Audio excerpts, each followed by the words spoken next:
乡亲啊，继续来看劳动部的前部长柯明春洪指控，2年前动用到就业安定基金365万来举办着个人的演唱会，互地检署列为贪污的被告。即摆阁洪指控，讲即场的音乐会后续阁开203万做7支的影片，平均1支的影片是29万。2年过去了。 总点阅率无到10万次，根本就是浪费公家钱。柯明春办公室是回应讲，这拢是不实的指控。哎呦，咱部长来啊啦！哎，掌声鼓励。前劳动部长柯明春穿小礼服伫台顶唱歌。情深是唔通耽误人生的真理。 参加如此如罪，大概观众嘛真捧场。这是2022年性别工作平等法20周年的音乐会，也有人指控讲用365万就业安定基金和柯明春办个人的演唱会。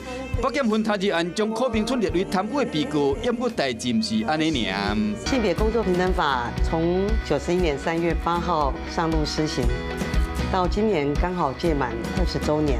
这个音乐会后的部长的专访和那也质疑讲，这条开了不合理。这场音乐会后面也制作了7支的花絮影片，经费总共超过200万元的一个纳税人节的钱，总共的点击率每支平均只有800次。换句话说，这每1秒的点击就要花人民超过360块的纳税权。音乐会开遐济钱，又搁加开203万做一寡影片，总共做7支，也有2支是柯明春的专访，加起来点阅率真正有够少。国民党批评讲，根本是用纳税人的钱享受做大明星的感觉。针对这点，部长办公室幕僚表示讲，一切依照规定办理。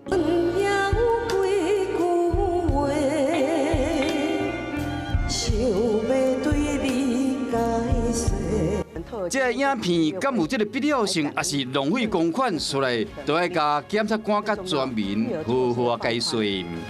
Hello， 我是张新文。想要抢先掌握最及时的新闻资讯吗？赶快订阅、按赞、开启小铃铛，锁定华视新闻 YouTube 频道。